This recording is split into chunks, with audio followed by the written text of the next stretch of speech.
जे कॅल्क्युलेशन आपण जे करणार आहे रिएक्शन संदर्भातलं बेस्ड ऑन कशाशी बेस्ड आहे तर बॅलन्स्ड रिएक्शन केमिकल रिएक्शन आपण बॅलन्स करणार आहे आणि ती बॅलन्स करण्यासाठी जे कोएफिशियंट्स लागणार आहेत आणि नंतर जे आपण कॅल्क्युलेशन करणार आहे त्याला स्टॉइचियोमेट्रिक कॅल्क्युलेशन असं म्हटलं जाते.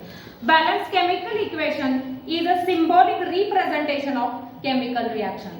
जे बॅलन्स केलेलं आपण जे इक्वेशन असणार आहे ते काय रिप्रेझेंट करणार आहे किंवा ते काय सिम्बॉलिक करणार आहे तर symbolic representation of chemical reaction. म्हणजे तुमची केमिकल रिएक्शन रिप्रेझेंट करण्याचं ते एक काय सांगितलेलं आहे माध्यम आहे. It supplies the following information. मग ती जी बॅलन्स केलेली तुमची रिएक्शन आहे ती तुम्हाला काय काय माहिती देणार आहे बघूया आपण. It indicates the number of mole of the reactant involved in a chemical reaction and the number of mole of products formed. I will explain with an example. म्हणजे तुम्हाला अतिशय छानपणाने लक्षात येईल. बिकॉज बघा आता मी जे सांगितलं आपल्याला केमिकल रिएक्शन बघायचे आहे. बघा when N2 gas react with H2 gas then form बघा N2 gas react with H2 gas then form काय फॉर्म होणार आहे तर NH3. आता बघा फर्स्ट वन आपल्याला ही रिएक्शन समजली. N2 gas react with H2 gas then form NH3. आता बघूया आपण ही रिएक्शन बॅलन्स आहे का. ही रिएक्शन बॅलन्स नसेल इथे काय N किती आहे 1 आहे H किती आहे 2 आहे इथे 1 N आहे आणि H 3 आहे. मग आता इकडे बॅलन्स आहे ही रिएक्शन आपली H एक्स्ट्रा आहे तिकडे. मग आपल्याला पुढे काय करावं लागेल त्याच्यासाठी किती आहे H इकडं 3. मग त्यावेळेस आपल्याला बॅलन्स करण्यासाठी बघा हे सगळे गॅसेस फॉर्म मध्ये. So I will write here gas and this. Okay it indicates काय ते सगळे जे काय आहे ते गॅसेस फॉर्म मध्ये. आता आपला जो केमिकल कॉन्झर्वेशनचा लॉ आहे तो त्या लॉ मध्ये काय सांगितलंय ही रिएक्शन जे आहे ते तुम्हाला 10वी 10th मध्ये ऑल्सो झाले हॅबर्स प्रोसेस मध्ये आहे. आणि ते काय सांगते की लॉ ऑफ कन्झर्वेशन काय सांगते की mass neither be created nor be destroyed. जो मास आहे याच्यासाठी तो काय आहे क्रिएट पण होत नाही आणि डिस्ट्रॉय पण होत नाही. इकडे जो आहे तिकडे सेम चीज राहणार आहे. म्हणून बघा आता आपण रिएक्शन सेम आपली जी रिएक्शन आहे ती बॅलन्स करण्यासाठी N1 आहे H2 आहे इकडे H3 आहे. मग आता आपण जर बॅलन्सिंग करायचं असेल तर सपोज मी इथं 2 लिहिलं 2 मल्टिप्लाय बाय 3 किती होणार H6 होणार. पण इकडे आहे का नाही. So I will write here बघा आता बॅलन्स आहे आपली रिएक्शन N2 आहे इथे N2 भेटलं. देन बघा H2 आहे आणि इथं मात्र 3 होते म्हणून आपण इथं 3 घेतलं. आलं का लक्षात कशी बॅलन्स केली. आता बघा N2 आहे इथे 2 भेटले. देन 3 into 2 3 into 2 6 म्हणजे H ऑल्सो बॅलन्स झाला.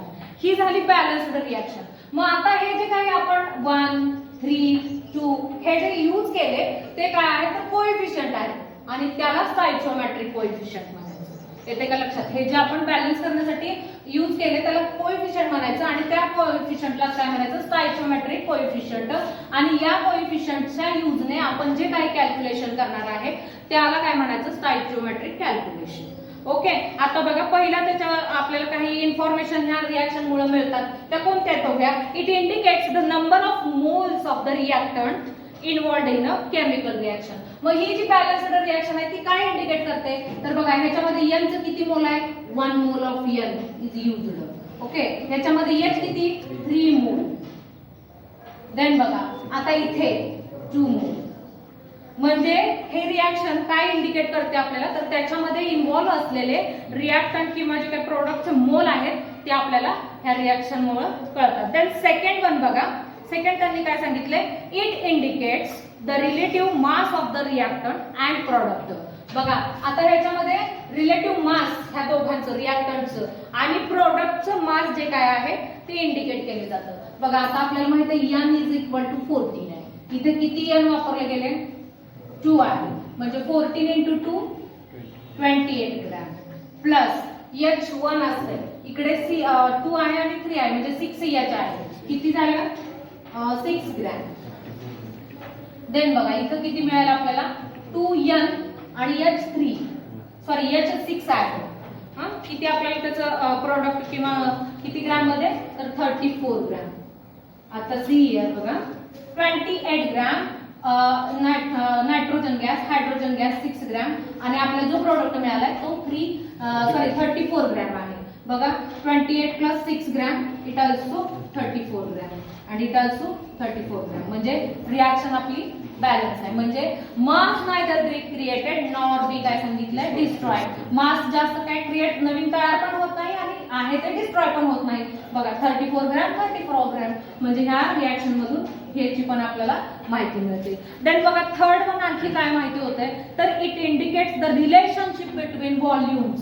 बघा ह्याच्यामध्ये जे व्हॉल्यूम आहे त्याची सुद्धा आपल्याला माहिती मिळते. इथं 1 N12 म्हणजे 1 व्हॉल्यूम आहे.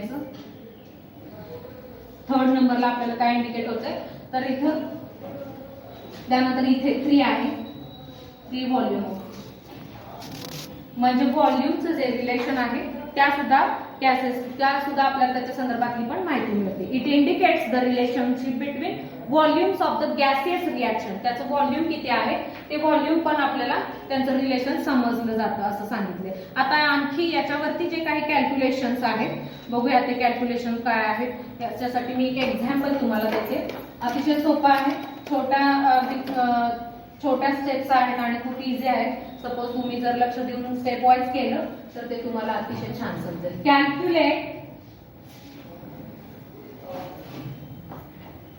Calculate the mass of carbon dioxide. Calculate the mass of carbon dioxide. आपल्याला काय कॅल्क्युलेट करायचंय mass of carbon dioxide and water formed. Calculate the mass of carbon dioxide and water formed on complete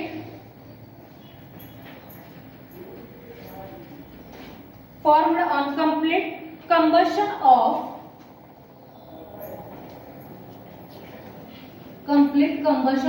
24 gram of methane gas. बघा काय calculate करायचंय.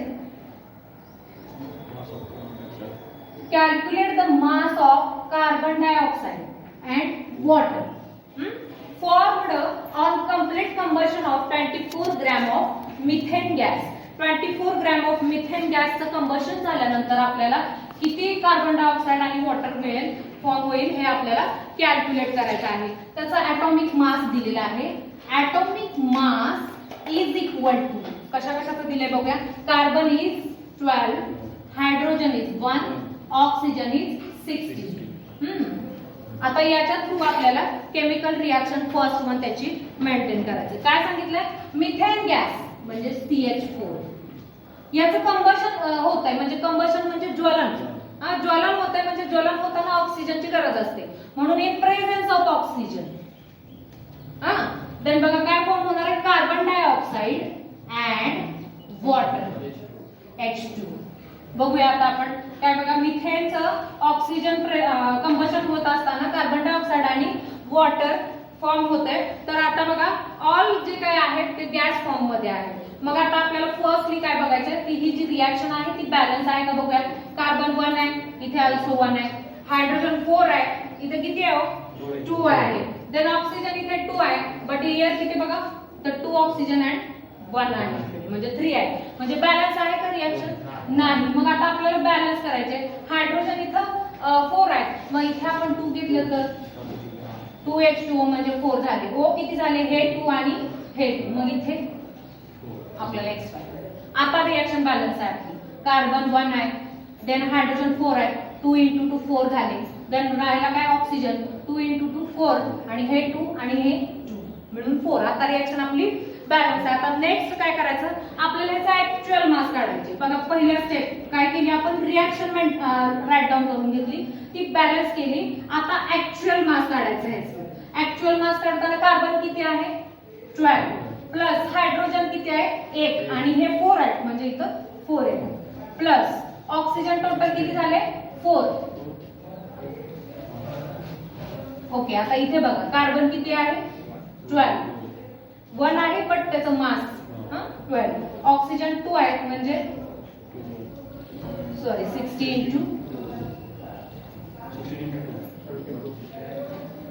Plus आता इथे hydrogen also 2 × 2 4 म्हणजे 1 plus oxygen किती आहे 6. बघा आता ऍक्च्युअल मास काढायचं कसं लक्षात आलं, ज्या काही गोष्टी दिल्या आहेत आपल्या त्याचा ऍक्च्युअल मास आपण तिथं मेंटेन करायचं आणि ते किती आहे त्याला मल्टिप्लाय करायचं. म्हणून बघा ह्याचं टोटल किती येते 20 + 4 त्यानंतर 4 × 16 किती येईल 4 × 16 ग्रॅम ऑफ ऑक्सिजन. याचं मल्टिप्लिकेशन करून तुम्हाला 64 ग्रॅम मेंटेन होईल. त्यानंतर बघा पुढे किती CH2 किती मिळाला 16 ग्रॅम मिळाला, O2 किती मिळाला 64 ग्रॅम मिळाला. सॉरी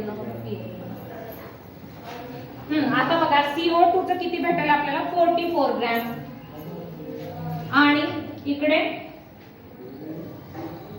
H2O किती होईल समथिंग मिस्टेक हिअर, इथं 2 ऑक्सिजन 2 आहे ना, सो इथं मल्टिप्लाय करायचं आहे 36 ग्रॅम.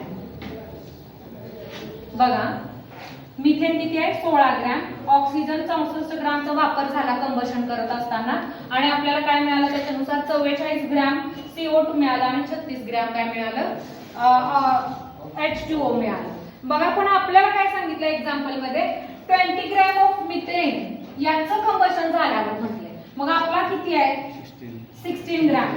मग बघा 24 ग्रॅम ऑफ मिथेन गॅस ज्यावेळेस कंबशन होईल त्यावेळेस तुमचा कार्बन डायऑक्साइड किती असेल आणि वॉटर किती असेल असं विचारले. So I will write here. बघा फर्स्ट वन आपण कार्बन डायऑक्साइड काढलं, कार्बन डायऑक्साइड CL.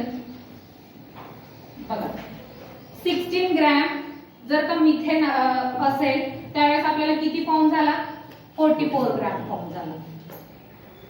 आता नंतर किती विचारलाय पण आपल्याला 24 ग्रॅम असेल त्यावेळेस किती फॉर्म होईल हे काढायचं कार्बन डायऑक्साइड. हा बघा 16 ग्रॅम ऑफ मिथेन असल्यावर 44 ग्रॅम ऑफ काय मिळालं आपल्याला कार्बन डायऑक्साइड मिळतोय, परंतु आपल्याला एक्झाम्पल मध्ये विचारले 24 ग्रॅम असल्यावर किती मिळेल, म्हणून आपण 24 ग्रॅम असल्यानंतर क्वेश्चन मार्क आपण क्रॉस मल्टिप्लिकेशन केल्यानंतर आपल्याला काय मिळेल 44 ग्रॅम × 20 ग्रॅम डिवायडेड बाय 16.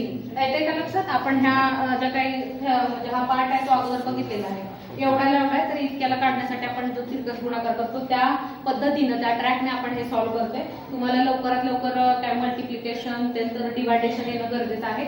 याचा जर का आपण सगळं टोटल कॅल्क्युलेशन केलं तर 66 ग्रॅम ऑफ CO2 आपल्याला भेटेल. बघा काय काय केलं आहे एक्सप्लेन अगेन्स्ट. बघा पहिल्यांदा फर्स्ट वन आधी प्रॉब्लेम तो नीटचा वाचून घ्यायचा, त्याच्यामध्ये आपल्याला मिथेनचं कंबशन सांगितलंय. मग कंबशन म्हणजे काय तर त्याचं ज्वलन होत असते त्या ऑक्सिजनच्या प्रेझेन्स मध्ये होत असते, म्हणून CH4 हे मिथेन आहे, ऑक्सिजनच्या प्रेझेन्स मध्ये त्याचं कंबशन झालं, CO2 फॉर्म झाला आणि H2O फॉर्म झाला. रिएक्शन बॅलन्स नव्हती म्हणून ती बॅलन्स करून घेतली. त्यानंतर ऍक्च्युअल मास काढायची सेकंड स्टेप आहे.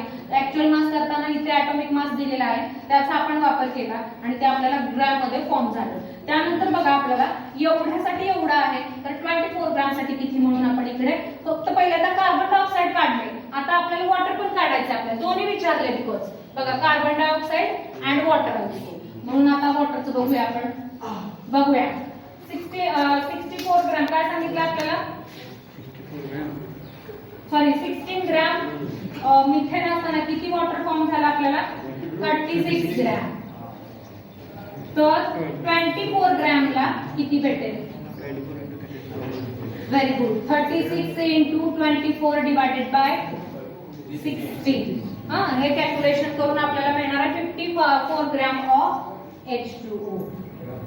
54 ग्रॅम ऑफ H2O. बघा पहिल्यांदा कार्बन डायऑक्साइडचं काढलं देन हायड्रोजन वॉटरचं काढलं, दोघांचं आपण कसं ग्रॅम मध्ये फॉर्म केलं हे तुमचं कॅल्क्युलेशन.